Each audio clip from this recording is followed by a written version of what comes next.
Welcome back to the channel. My name's Chad. I'm your Tall Tailor, and in this video I'm going to show you guys how to crop a jacket. It's June. It's July. That's something I haven't posted in a while. It's July. It's really hot outside, and you know, it's perfect time to learn how to crop some things. Specifically, I'm gonna show you guys how to crop a jacket. One of the good things about this jacket is that it has a zipper, it has a lining, and it has pockets. So it is a little bit more of a complex thing to crop, but don't worry, we get through all that and I'll show you guys how to do it. Let's get sewing. Starting off, we have this beautiful jacket, and as you can see here, it's a little bit long. It sits a little bit lower than the waistline, but we're just gonna crop it. I'm just gonna show off some of the features that this jacket has. It has two zipper pockets on the side, as well as a main zipper here. It also has a lining and an outer shell. So it's gonna be a little bit more of a complex crop to do since we have to work through all that, but it's gonna be a great learning experience as well. Showing some of the features of the jacket a little bit more up close, you can see the zipper, it's a coil zipper. I put a pin there where I want, it's not a pin actually, that's a needle, where I wanna crop the jacket, and just here's another look at the pockets. And you can see the lining there. It's kind of like a not forest green, like an olive green colored lining. I already separated one of the zippers on the side here, and I'm just gonna show you guys how I did that for the other zipper. I'm using my favorite, seam ripping tool, a razor blade. I really love using razor blades for seam ripping, and I'm just gonna start with the deconstruction now. Starting off, I'm separating the lining from the shell of the jacket. I'm making sure to go very slowly and delicately. This part of the deconstruction will definitely vary based on what jacket you have, but one thing you really want to make sure you do, besides for going slowly, is definitely take a look and see how the jacket was constructed, because we're going to be replicating some of those stitches when we remake the jacket. Here I'm showing you what the zipper looks like from the inside, and now I'm just going to be removing it from the shell of the jacket. It's sewn in kind of like a sandwich way where you put the zipper in between the shell and an interior piece. So we're going to be replicating that when we put the zipper back. Now, depending on the type of zipper you have, whether it's a metal tooth zipper, a coil zipper like this jacket has, or even a plastic tooth zipper, shortening is going to be different, and it might even be different how they attach the zipper to the jacket. So it's always good, as I said, to take a look and see how that was done so we can replicate it.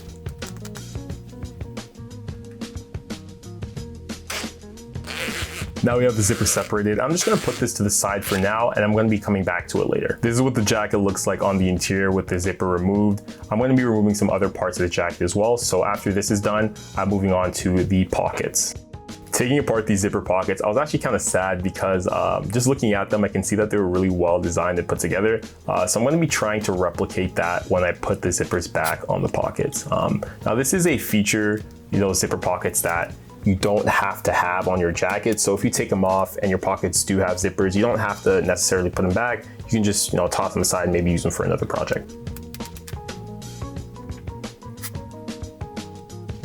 And that is one zipper taken out of the pocket. I'm just gonna replicate that exact same thing on the other side and then put them aside again to use them when I'm bringing the jacket back together.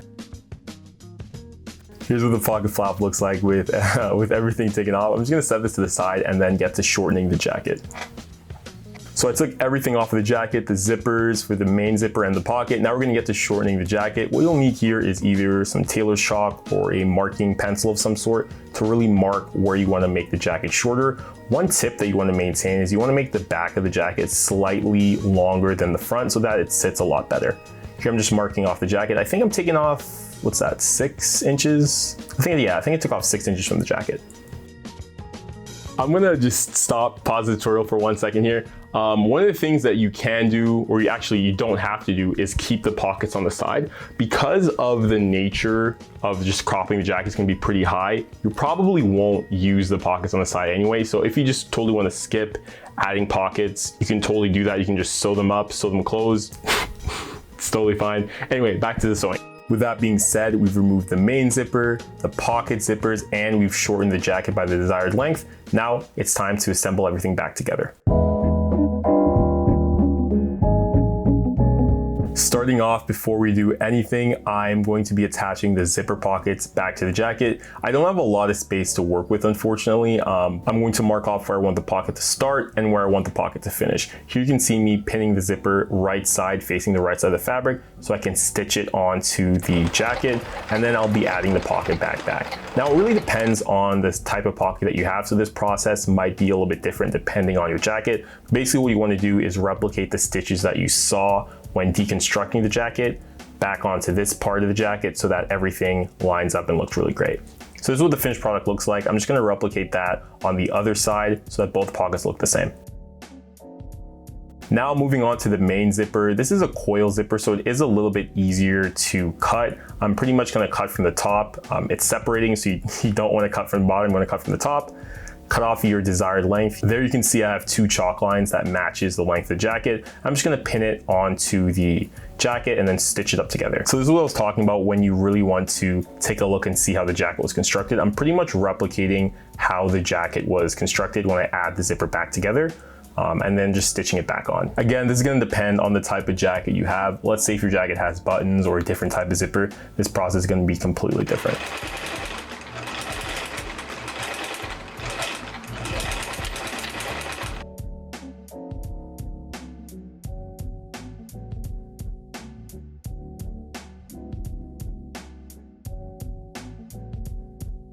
Just doing a test fit before I add the top stitch on.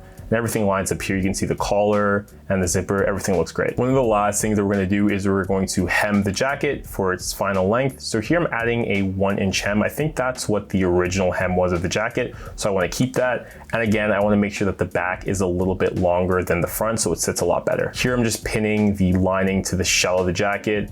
This part was a little bit more difficult, and again, it does depend on the jacket that you have, but I basically want to pin the lining to the shell of the jacket, stitch it together, wrong side, and then I want to flip the jacket inside out and press it. This process did take a little bit longer than I show you guys here in the video. There's a little bit more, finagling to do to make sure everything lies flat. I did have to trim a little bit more on the interior, but once I had it all flipped out, I added a quick top stitch to the outside, and then I ironed it down so everything sits nice and flat. Ironing is definitely something you do want to do on all your sewing projects.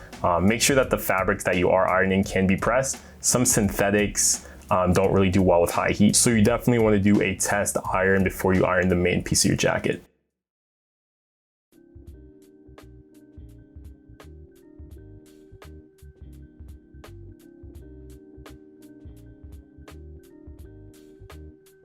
And we're done. This is what the jacket looks like. As you can see here, it's nice and short. It sits like a little bit right above the belt line, like right above the belt line there. So it's a pretty nice crop. This isn't my jacket, so I'm not gonna show you guys what it looks like on body, unfortunately, but it is significantly shorter. One of the things I like about this jacket in particular, I mean, besides for the material, it's kind of heavy for like a summer wear, but maybe like, chill summer nights kind of thing, is that the pockets on the side, they were a little bit more like on the complex side to work around, but we did end up getting functional pockets. You can still put your